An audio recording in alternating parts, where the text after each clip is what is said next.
Welcome back, you guys. Tonight we're going to be working on an M&P 45, and this is the first slide that I've had the opportunity to work on that has these front serrations. Now, I don't know if that's the generation build, if it's an older model, or if that's just maybe specific to the 45. I'm not sure. This is my first M&P 45 that I've done, so there's a possibility that maybe it's just specific to this model. But one of the things I do know is that it's going to add another layer of complexity to the build, because not only are we going to be working around them, we also have to make sure something flow with them. So we don't want to, make some cuts on the slide that don't really jive with the front serration. So not only do we want to make it look aesthetically pleasing, we also have to make sure we don't hit them. So let me quickly take you through the process of exactly what we're doing. That'll better help you understand exactly what you're watching as it unfolds. So one of the things that we're going to be doing on the front top section here is on the shields, we do what is like a series of serrations that kind of cut back. We usually do 3 on each side. We'll probably do 4. I haven't done all the drawing work on this yet, so we're going to see exactly how that turns out once I sit down at the computer and draw that up. But you're looking at something like this, okay? And once again, there might be 4, there might be 3. I don't know how many we're going to do. One of the things I do know is that we want to make sure we leave a good amount of material between where the barrel locks up and where our serration cuts are, because it is a 45, so we want to go ahead and make sure that we have a good amount of lockup. So you're probably looking at a 1/2 inch, maybe a little bit even more than a 1/2 inch. The top isn't all that thick, but the sides are extremely thick walled all the way from what would be where the barrel locks up to the nose. So we're going to have some good strength there. Now let me explain on the side what we're doing here. We're going to come back something like this, okay? Then we're going to come down this edge here like we've done before, right? So we're going to keep that right down the edge. And then we're going to come up, and guys, I'm working behind the camera, so bear with me. We're going to do something along that line, okay? So basically we're going to be staying with the contour that's already existing on the slide, with the exception of the rear will taper this way instead of back forward again. We just kind of want to make it like that. And then what we're going to do is we're going to do a window over here. So that's going to all get ball nosed, then shaved down. We're going to remove the existing text. And then we're going to do some kind of a window like this. Okay, something along that line. Now, as you can see, there's not a lot of distance from here to where the barrel locks up, which is one of the reasons why on the top we're going to go ahead and make sure we have enough lockup distance between where our serration is and where the barrel is. So not only are we causing a problem here on the top because we're cutting a hole through the side of the slide, we're also posing an issue over on the side because we're cutting a window over there. So of course, and then this side will be the exact same. So roughly it's going to be, if we take a look at it, it's going to roughly be somewhere like this, right in through here, right down through here, then back up the top, and then of course we'll be back like this. Something along that line. So that kind of gives you a understanding of exactly what we're going to be doing. We won't be doing anything on the top rear section. We won't be doing anything to the rear factory wavy grips either. And last but not least, this individual that owns this labels all of his guns with a name. I get that a lot. There's a lot of people that say, every one of my guns has a nickname, and we will be doing some text engraving over here. Okay, somewhere in this zone, and then after that's all said and done, we'll end up doing some sandblasting, doing some coloring, bring it back, show it off, see exactly what we came up with. So guys, let's get you over to the Tormach 770, and more than likely we're going to start with that top section. We'll go ahead and get our numbers all figured out there. That'll just help us better figure out exactly what we're going to be doing on the side.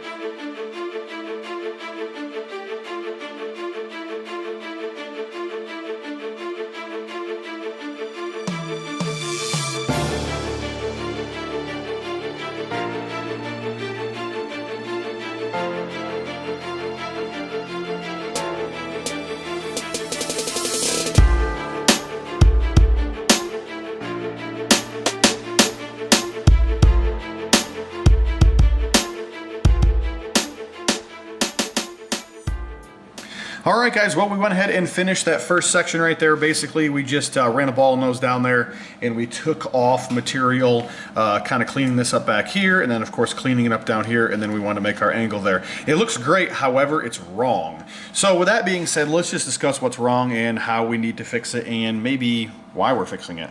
So first and foremost, it's hard to see, but right here, you're going to notice that the distance between what would be here and here is off by a couple thou on the top. So this angle is actually off up here.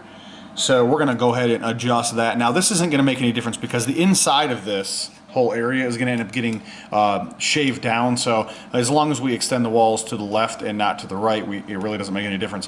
Now the other issue is, and it's really hard to see, But what there is there's already a roll that's down through here, as we had seen before when we first discussed this. There's a roll that goes down through here, and then it kind of, you know, has this weird edge mark over here, which you guys can kind of see right there. Starting right here, and I'll see if I can get you guys focused here in a second when I move the screwdriver. But starting right here and going all the way to the edge, there's actually a little bit of that roll left over. It's hard to see. Kind of see it right there. So yeah, at the end of the day I could probably leave it because it still looks good, but I can't sleep at night. So we're gonna go ahead and fix that and do it the right way. So let's get to it.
Alright guys, let's just take a quick second and see exactly what we turned out as our final product. Now let's start with the front section. Now before we start, we ended up going with the graphite black. We got this slide back to what would be our factory image.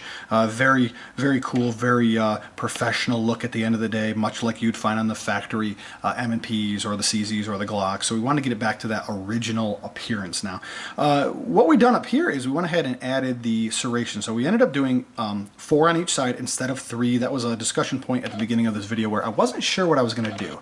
And I looked it over and decided that 4 smaller seemed to be structurally and for rigidity a little bit better decision than doing 3 larger ones.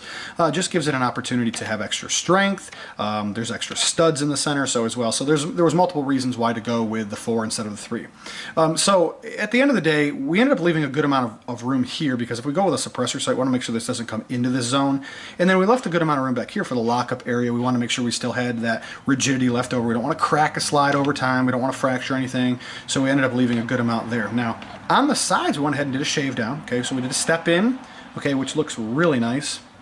So basically what that did was it recessed the pocket down inside, gave it a whole new appearance overall on the side, and I'm just very pleased with the way that came out. Of course we added our window here, so we're gonna be able to see some nice barrel.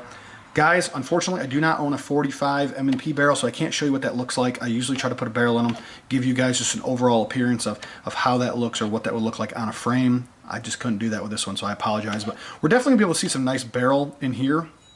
It's going to look very nice overall. And then, of course, at the end, we added Demon right here. So what happens is I have a lot of customers that end up nicknaming their slides. It's very common I should say their firearms, not their slides. But we want to add those names to there. If it's something that you label them, you list them, maybe you've got several of the same weapon and you give them a name to keep them separated. One may be a carry gun, one may be a safe gun. So at the end of the day, we want to just make sure that we have them listed and labeled correctly. And you know, let me know when we're doing your project. We'll go ahead and add that to your build. We'll go ahead and put that on your slide, and you know, you'll be able to keep them separated. Now the other opportunity here is that we can do a color fill on this. This is pretty deep overall. I think you guys might have got that. I'll throw up a picture here that'll show you a little bit better. But what it is this is an opportunity to do a color fill on that. So you can actually do a color fill. You can show it off a little bit better if you want to go with like a red or a blue or a gray or a white or whatever the case may be. It gives you an opportunity to still make that lettering stand out. So nice opportunity there. But all right, guys, hopefully you enjoyed the content in this video. It was kind of exciting because it was something that I hadn't done before. It was a new pattern, new model gun, and sometimes those become challenging, and you just got to make sure you take the right steps when you do it, because it's not like we're taking a design and doing it on a firearm that we've already done it to, or even doing that pattern on a firearm that's similar. It was a whole new pattern on a whole new model. So it comes out being one of those deals where you got to be careful what you do. You got to make sure that you take the right steps, the right precaution, and make sure that you're not going to destroy something later or cause any issues later on down the road for the owner. Now, with that being said, it turned out great. I happen to really enjoy the way that came out. I really do like it. And guys, I brought this out here today for you because it happens to be over the last couple of weeks, I've been working on some high-end builds, and I really haven't had time to turn out a lot of video content because I've been trying to get a lot of the work turned out. I have a very busy schedule, so unfortunately I've had some difficulties trying to actually get some videos turned out, and trust me, we have a lot of videos that we're going to be turning out. There's a lot of slides that I have in my queue of stuff that I need to get done, so we're definitely going to be seeing some cool stuff we haven't seen before. But with that being said, this is the Hive in black with the Cobra nose. Now this happens to be the first one that we've done with the Cobra nose. Now we did flute the barrel on the end, and I removed the fluting all the way from the end because of the wear that we would get here. Not only that, but because if they have this barrel and they send this barrel out and have it coated, I didn't want part of the hive to be on this side and part of it to be on the other side, so I thought I would stop it kind of beforehand. I'm really liking the way that it looks now. I'm not sure if it's going to be a Cerakoted barrel or maybe a tin coated barrel or something like that. I'm not 100% sure what the customer is going to do, but I'm very, very happy with the way it came out. And I decided to add my black gloves because I thought, well, this is just like an all black build, and let's just kind of stay with the theme. I know it sounds odd, but you know, I'm also drinking Mountain Dew Black Label, and this stuff is the best in the world. Like literally, this is the best. So this is our this happens to be our black themed build right here, I guess. But overall, I'm very pleased with the way this came out. The hive looks just amazing. Now we are running a pattern around the outside, and what that does is it allows it to give it a little bit more of a defined border instead of just running the hive right to the edge. On most of the old builds I was running the hive right to the edge, but this seems to look just a little bit better, and it's a little bit just more defined. Hopefully my neighbor's dog will not continue barking so you guys will be able to hear me just a little bit better, but I'm very pleased with the way this came out overall. Just it came out awesome. But guys, follow us over on Instagram, follow us over on Facebook. We have a lot of cool content that's going to get turned out over there. You guys probably will end up seeing this over there a couple days early. We did not do a full build video on it, as I had said, so we do happen to have another one of these that we're going to be doing in a different color combination. So if you guys do want to see a full build video on this, if you just enjoy watching the content, even if it's something that you've seen before, even if it's just, you know, you get to see some new stuff like the outlines or the nose work, let me know. You know, reach out to me and I'll put that content out. I happen to stay away from recording the same videos over and over and over again because I like to turn out new content, and it's a little quicker on my end because I'm not taking that content and recording it, chopping it, building it, and editing it, and uploading it. So it ends up being a little bit quicker on my end to turn some work out, and then I can just kind of show you guys at the end of a different build. But either way, if you guys want to see it, let me know and I'll put it together. But very slick looking gun. You know, just looks really beautiful. Once again, I'm not 100% sure what color they're going to be going with on the barrel, but it does look really good the way it is right here. So guys, I'm gonna let you go. You know, basically I need to drink some more of this because I'm really tired, so we're gonna leave on that note. This is some awesome stuff. If you happen to find it, get yourself one of these. It tastes awesome. No, I'm not sponsored by Mountain Dew. That'd be awesome if I was, but I'm not. So